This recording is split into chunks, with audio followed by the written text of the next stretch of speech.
let's get to Jake's busts. And one he says is kind of obvious. Like, sorry, looking at my phone here. Who he said it was Keenan Allen. But I just want to see where Keenan Allen went.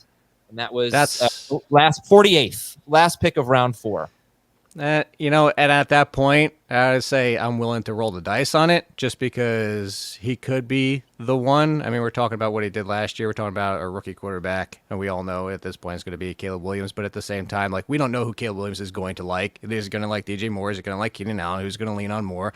I think that's a big question. But I also think you're talking about how much success does he have? I mean, people are going to what we do recency bias every single year. Look at what CJ Stroud did and think that, just copy paste. Caleb Williams going to come in, throw up these great numbers, and everything's going to be great. But if it's just 85% of that and it's shared evenly, I think that's the concern because that's actually going to be too high for Keenan Allen. And what if DJ Moore stays the lead and Keenan Allen comes in as the clear number 2? Then there's even more risk at this point. So it's not buying peak Keenan Allen because peak Keenan Allen I think would still be 3rd round, but it's very close to Dave's point from earlier. It's like, I don't want to buy Keenan Allen and DJ Moore where things have to go right and everything has to break right of what we've seen for them to be at that cost. I almost want to settle for Keenan Allen if I'm going to take him at all. And I feel like there's going to be a couple of people in every draft that they know Keenan Allen's name and they know what he's capable of doing and they know that he catches the ball really well. And they're going to take him before I'm willing to take him. And I like that. I don't want to take Keenan Allen. I think late round 4 is about the time when I would consider it. But I think we talked about this earlier this week, Adam, that I'm expecting a significant role change for Keenan Allen in Chicago. And this is not going to be this is not the Chargers offense with Kellen Moore calling plays and Justin Herbert under center. This is a rookie quarterback in an offense that's been very shy about throwing the football. I don't think that they'll touch 60% passing. I think they'll be right around, it'll be high for them at 56, 57%. But I think DJ Moore is still going to be the 1A. And I think Keenan Allen will thrive in a role where he's working underneath routes and he gets open with his route running. He does not get open with his speed. He will get caught from behind a lot. And I think that Keenan Allen is someone who's almost like PPR only, right around 50th overall, half PPR, non-PPR. Man, I don't even know if I want to take him at all, because I'm worried about the touchdowns, worried about the yardage, all that stuff just does not look good to me at looking at the Bears offense as it stands right now. He's also going to be 32 and playing in an environment he's not used to. I mean, he's been in such ideal situations. San Diego Chargers, Los Angeles Chargers, quarterback situations been much more favorable for him for the most part, playing with a veteran guy, an established guy or a young guy that's on the rise. Now, clearly, Caleb Williams can get there, but it's going to take a little bit of time. I think it could happen this season. But, I mean, based on his age and scenario, round 5 for me is the earliest. Yeah. And talk about – sorry, go ahead, Dave. He's the perfect type of receiver for a rookie quarterback. Oh, totally. Particularly Caleb Williams. See, it's funny. I actually think it's the opposite for Caleb Williams because Caleb Williams, what we know when we watch, he works back forward, as in he's looking deep and pulls his eyes in. He's looking for the bigger chunk plays, and I actually think that's bad for Keenan Allen. That's why if I was forced, even cost, I would go DJ Moore. But actually, that's part of my concern with Caleb Williams is that he's gonna be looking past Keenan Allen a lot. I think if they add another deep threat at receiver, you'll see that happen. But I also wonder if they train him to not do that. And we did see him plenty of times when he's trying to make a play, he's about to go out of bounds. It looks like he's going to take a loss or throw the ball away. He makes an amazing throw to somebody who's within 10 yards of him.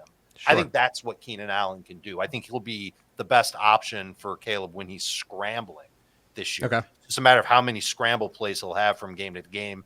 Obviously, there's going to be a lot of factors that determine that. Well, with the offensive line, probably quite a few.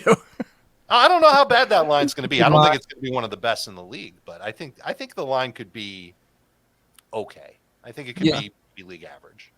I think the thing that Keenan Allen does that could help him is he gets open. He gets open as well as anyone in football, and that could help a rookie quarterback.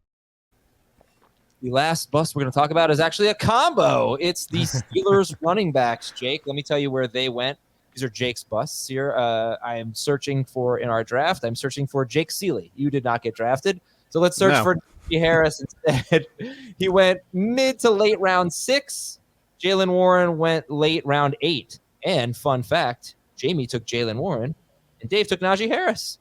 So tell them why they're stupid. This is even before Cordero Patterson. I don't want any of them. And I don't even want, I know people are going to argue. I'm not saying either one of them, but people are going to argue, well, Jalen Warren and things. It's Arthur Smith, who we already brought up in the show. And by the way, Bijan Robinson, even if you account for the one game with whatever inexplicable situation that was where he didn't get barely anything, he's still behind the split of Najee Harris and running back touches last year, just to talk about that. We're talking about Bijan Robinson, we know is clearly better than Tyler Algier, and yet he didn't have the touch percentage that Najee Harris had when everybody argued that Jalen Warren could do better on a per touch basis, and nothing changed last year, the entire season. Everybody argued that Jalen Warren should be the lead, and I don't even care, because what's going to happen is it's going to be split. They add Cordero Patterson, who Arthur Smith loves, and I know part of that's because of the return rule. But all this being said is I just don't want to even figure it out, because you're going to be chasing your tail the entire season. It's going to be, oh, look, Najee Harris got the lead these 2 weeks, and then boom, it's Jalen Warren. And now we're back to figuring out another week, and then we need to. It's just, I'm going to stay away. You guys can take them. I don't even care that it was round 6s and 8s. You can take them. You can try and figure it out. They're not going to be on my team. Warren at the end of round 8, I thought was. I don't care. You can have him. I'll take all day. I also think Arthur Smith is a little underrated, but just because he's probably the lowest rated coordinator in the world in the fantasy community, everybody hates him. He's actually had some success with nothing but bad quarterbacks in his career. But sure. I don't understand why you wouldn't want Jalen Warren if you know there's going to be a split and you're lamenting the split. That's going to benefit. It's going to hurt Najee. It's going to hurt whichever running back's going first. Because it's still not startable. I still don't want the split startable unless I tongue in cheek a little bit. I'm with Jamie. Round 8, half those guys get cut anyway, or something happens. Round 8, fine. Maybe round 9, I'll take the flyer that Warren ends up being the guy. That's the only case I want. If somebody got the ball 60% every single week, even if it's Harris, I'll take it, but I just don't see that happening. I think it's going to be a clear 10, 35, 45 type of situation with some other sprinkled in wherever else at the quarterback position, but you get my point. I just don't think it's going to be anything that we can rely on for the entire year. I'm just going to finish with it. We got some other stuff to get to, so I will finish with this just for Jake here. You tell me, these are the running backs who went after Najee. Let's go back to Najee Harris. Okay. 8th pick, round 6. Would you take would you take these guys ahead of Najee Harris? Raheem Mostert. Yes. Raheem Mostert's so much disrespect. Austin Eckler. Yes. Tajay Spears.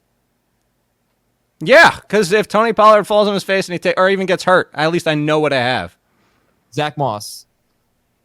Why could I? Yes, but I don't want to. Okay.